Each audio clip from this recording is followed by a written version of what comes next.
नमस्कार भाइयों, कैसे हैं आप सब। आशा करता हूँ अच्छे होंगे।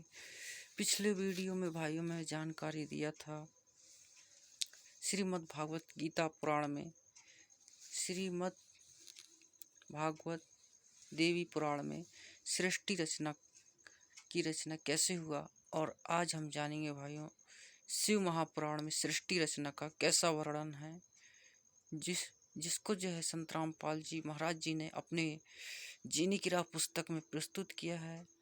तो वीडियो को ज़्यादा लंबा न करते हुए चलिए जानते हैं शिव महापुराण में सृष्टि रचना का कैसा वर्णन है।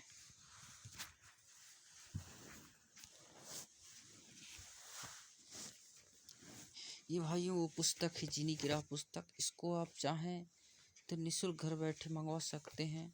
जब आप संत रामपाल जी महाराज जी का सत्संग इन टीवी चैनलों में देखेंगे तो टीवी की स्क्रीन में भाइयों कॉन्टैक्ट नंबर चलते रहते हैं, जिसके जरिए जो है आप निःशुल्क जो है अपना नाम पता एड्रेस तथा कॉन्टैक्ट नंबर जो है के जरिए जो है पुस्तक जो है मंगवा सकते हैं।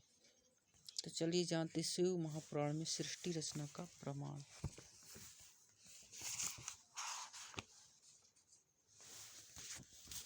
पवित्र शिव महापुराण में सृष्टि रचना का प्रमाण।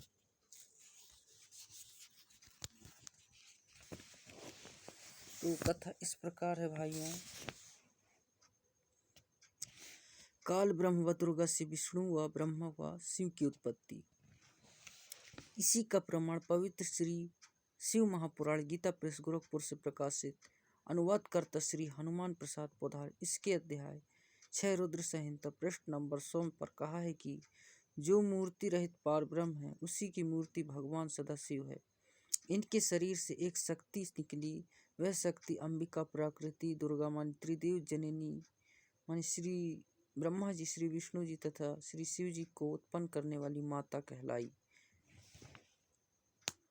इसकी 8 भुजाएं हैं। वे जो सदाशिव हैं उन्हें शिव, शंभु और महेश्वर भी कहते हैं। प्रश्न नंबर 101 पर वे अपने सारे अंगों में भस्म रमाए रहते हैं। उन काल रूपी ब्रह्म ने एक शिवलोक नामक क्षेत्र का निर्माण किया। फिर दोनों ने पति पत्नी का विवाह किया, जिससे एक पुत्र उत्पन्न हुआ। उसका नाम विष्णु रखा। शिव महापुराण प्रश्न नंबर 102 पर है भाइयों। फिर रुद्र संहिता अध्याय नंबर 7 प्रश्न नंबर 103 पर ब्रह्मा जी ने कहा कि मेरी उत्पत्ति भी भगवान सदाशिव माने ब्रह्म काल तथा प्रकृति दुर्गा के सहयोग से अर्थात पति पत्नी व्यवहार के से हुई है। फिर मुझे बेहोश कर दिया। फिर रुद्र संहिता अध्याय नंबर 9 प्रश्न नंबर 110 पर कहा है कि इस प्रकार ब्रह्मा, विष्णु तथा रुद्र इन तीनों देवताओं में गुण है, परंतु शिव माने काल ब्रह्म गुणातीत माने गए हैं। यहाँ पर 4 सिद्ध हुए, अर्थात सदाशिव माने काल ब्रह्म प्राकृति दुर्गा से ही ब्रह्मा, विष्णु, शिव उत्पन्न हुए। तीनों भगवानों श्री ब्रह्मा, श्री विष्णु जी, श्री शिव जी की माता श्री दुर्गा जी तथा पिता ज्योति निरंजन ब्रह्म, ये तीनों प्रभु रजगुण ब्रह्मा जी, सदगुण विष्णु जी, तमगुण शिव जी हैं भाइयों। तो सृष्टि की रचना का प्रमाण इस प्रकार मिलता है भाइयों। अब जानते हैं पवित्र श्रीमद् भागवत गीता जी में सृष्टि रचना का प्रमाण। इसी का प्रमाण पवित्र गीता जी अध्याय 14 श्लोक 3 से 5 तक है। वह ब्रह्म काल कह रहा है कि प्रकृति दुर्गा तो मेरी पत्नी है, मैं ब्रह्म काल इसका पति हूँ। हम दोनों के सहयोग से सर्व प्राणियों सहित तीनों गुणों माने रजगुण, सदगुण, तमगुण यानी ब्रह्मा, विष्णु, महेश, शिव जी की उत्पत्ति हुई। मैं ब्रह्म सर्व प्राणियों का पिता हूँ तथा प्रकृति दुर्गा इनकी माता है। मैं इसके उदर में बीज स्थापना करता हूँ, जिससे सर्व प्राणियों की उत्पत्ति होती है। प्रकृति माने दुर्गा से उत्पन्न तीनों गुण रजगुण, सदगुण, तमगुण ब्रह्मा, विष्णु, महेश, शिव जी को कर्म आधार से शरीर में बांधते हैं। यही प्रमाण भाइयों मिलता है अपने को गीत प्रमाण अध्याय 15 श्लोक 1 से 4 तथा 16-17 में भी गीता अध्याय नंबर 15 का श्लोक नंबर 1 में है भाइयों।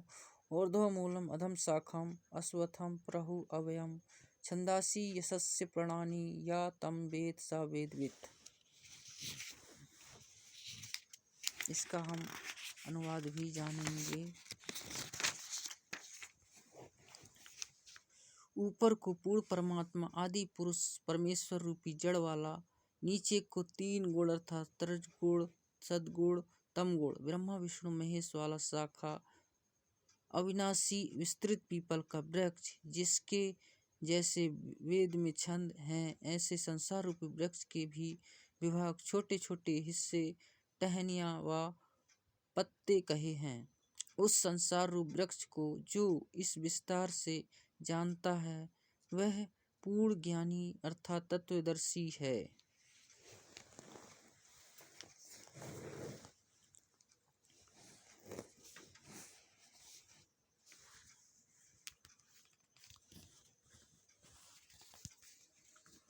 अब जानते हैं भाइयों गीता अध्याय नंबर 15 श्लोक नंबर 2 का श्लोक। अध च ऊर्ध्वं प्रसृतः तस्य शाखा गुण प्रवधा विषय प्राबला अधा च मूलानि अनुसंतानि कर्मणा बंधानि मनुष्यलोके। उस वृक्ष की नीचे और ऊपर तीनों गुण ब्रह्मा रजगुण सद्गुण तमगुण ब्रह्मा विष्णु महेश शिव फैली हुई विकार काम क्रोध मोह लोभ अहंकार रूपी कोपाल डाली ब्रह्मा विष्णु शिव जीवों को कर्मों में बांधने की जड़ें अर्थात मुख्य कारण है, तथा मनुष्य लोक अर्थात पृथ्वी लोक में नीचे नरक 84 लाख योनियों में ऊपर स्वर्गलोक आदि में व्यवस्थित किए हुए हैं। फिर गीता अध्याय नंबर 15 का श्लोक नंबर 3 में है। न रूपम अस्य इ तथा उपलभ्यते न अंतः न च आदि न च संप्रतिष्ठा अश्वत्थम एनम सुविरूढ़मूलम असंशस्त्रेण दृढ़ाने छत्व। इस रचना का ना ही शुरुआत तथा ना ही अंत, ना ही वैसा रूप स्वरूप पाया जाता, तथा यहाँ विचार काल में अर्थात मेरे द्वारा दिया जा रहा गीता ज्ञान में पूर्ण जानकारी मुझे भी नहीं है, क्योंकि सर्व ब्रह्मांडों की रचना की अच्छी तरह स्थिति का मुझे भी ज्ञान है। इस अच्छी तरह स्थायी स्थिति वाला मजबूत संसार रूप वाले संसार रूपी वृक्ष को ज्ञान को पूर्ण ज्ञानी रूपी दृढ़ सूक्ष्म वेद अर्थात तत्व ज्ञान के जानकार काटकर अर्थात निरंजन की भक्ति को क्षणिक अर्थात क्षण भंगुर जानकर ब्रह्मा विष्णु शिव ब्रह्म तथा पार ब्रह्म से भी आगे पूर्ण ब्रह्म की तलाश करनी चाहिए। फिर गीता अध्याय नंबर 15 का श्लोक नंबर 4 में बताया है। तत्पदम तत् परमीगृतव्यम यस्मिन् गता न निर्वर्तन्ति भूय तम एव च अधम पुरुषम प्रवदे यत् प्रवृत्ति प्रसृत प्राणी। जब तत्वदर्शी संत मिल जाएं, इसके पश्चात उस परमात्मा के पद स्थान अर्थात सतलोक को भलीभांति खोजना चाहिए, जिसमें गए हुए साधक फिर लौटकर संसार में नहीं आते, और जिस परमात्मा परम अक्षर ब्रह्म से आदि रचना सृष्टि उत्पन्न हुई है, अज्ञात आदि यम अर्थात मैं काल निरंजन पूर्ण परमात्मा की ही मैं शरण में हूँ तथा उसी की पूजा करता हूँ। फिर आगे एक श्लोक में भाइयों गीता अध्याय 15 का श्लोक नंबर 16 का है। दो इमो पुरुषो लोके क्षार च अक्षर एव च क्षार सर्वाणि भूतानि कुटस्थ अक्षर उपच्यते। इस संसार में 2 प्रकार के नाशवान हैं और अविनाशी पुरुष भगवान हैं। इसी प्रकार इन दोनों प्रभुओं के लोकों में संपूर्ण प्राणियों के शरीर तो नाशवान और जीवात्मा अविनाशी कहा जाता है। फिर है गीता अध्याय 15 के श्लोक नंबर 17 में बताया है। उत्तम पुरुष तु अन्य परमात्मा इति उदाहते यह लोकत्रियम अवश्य विभर्ति अव्यय ईश्वरः। उत्तम पुरुष उत्तम प्रभु तो अन्य उपरोक्त दोनों प्रभु क्षार पुरुष तथा अक्षर पुरुष से भी अन्य है। यह वास्तव में परमात्मा कहा गया है, जो तीनों लोकों में प्रवेश करके सबका धारण पोषण करता है एवं अविनाशी ईश्वर प्रभुओं में श्रेष्ठ अर्थात समर्थ प्रभु है। इसका अर्थ है भाइयों, श्लोक का गीता ज्ञानदाता प्रभु ने केवल इतना ही बताया है कि संसार उल्टे लटके वृक्ष तुल्य जानो, ऊपर जड़े तो पूर्ण परमात्मा है, नीचे टहनियाँ आदि अन्य हिस्से जानो। इस संसार रूपी वृक्ष के प्रत्येक भाग का भिन्न भिन्न विवरण जो संत जानता है वह तत्वदर्शी संत है, जिसके विषय में गीता अध्याय 4 श्लोक नंबर 34 में कहा है। गीता अध्याय 15 श्लोक नंबर 2-3 में केवल इतना ही बताया है कि 3 गुण रूपी शाखा है। ये विचार काल में अर्थात गीता में आपको मैं गीता ज्ञान तो पूर्ण जानकारी नहीं दे सकता, क्योंकि मुझे इस संसार की रचना की आदि व अंत का ज्ञान नहीं है। उसके लिए गीता अध्याय 4 श्लोक 34 में कहा है कि किसी तत्वदर्शी संत से उस पूर्ण परमात्मा का ज्ञान जानो।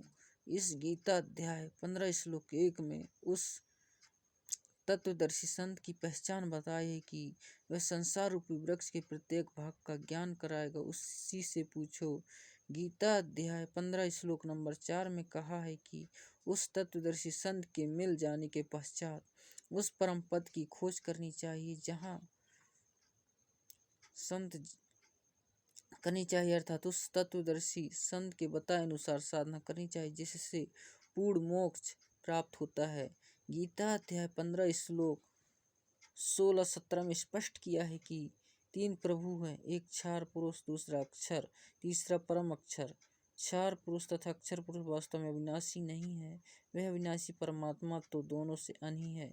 वही तीनों लोकों में प्रवेश करके सर्व का धारण पोषण करता है।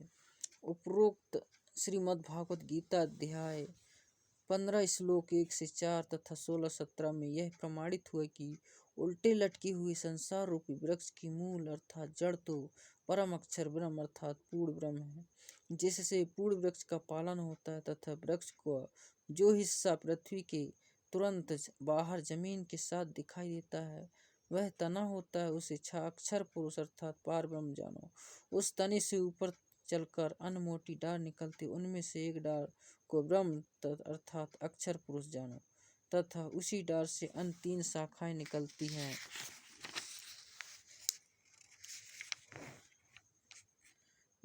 उन्हें ब्रह्मा विष्णु शिव जानो, तथा शाखाओं से आगे पत्ते रूप में संसारिक प्राणी जानो। उपरोक्त गीता अध्याय 15 श्लोक 16-17 में स्पष्ट है कि क्षार पुरुष ब्रह्म अर्थात तथा अक्षर पुरुष पार ब्रह्म, इन दोनों के लोकों में जितने प्राणी हैं उनके स्थूल शरीर तो नाशवान है तथा जीवात्मा विनाशी है, अर्थात उपरोक्त दोनों प्रभु व इनके अंतर्गत सर्व प्राणी नाशवान है। भले ही अक्षर पुरुष माने पार ब्रह्म को अविनाशी कहा है, परंतु वास्तव में अविनाशी परमात्मा तो इन दोनों से अन्य है। वह तीनों लोकों में प्रवेश करके सबका धारण पोषण करता है। उपरोक्त विवरण में 3 प्रभुओं का भिन्न भिन्न विवरण दिया है। ठीक है भाइयों, फिलहाल अब तक के लिए इतना ही। अगले वीडियो में जानेंगे पवित्र बाइबल तथा पवित्र कुरान शरीफ में सृष्टि रचना का प्रमाण। वीडियो अच्छा लगे लाइक शेयर, और वीडियो यदि और देखना चाहते हैं भाइयों तो चैनल को सब्सक्राइब जरूर करें, ताकि हर आने वाला वीडियो मेरा जो है आप सबको पहले दिखाई दे। ठीक है भाइयों, तब तक के लिए नमस्कार, धन्यवाद।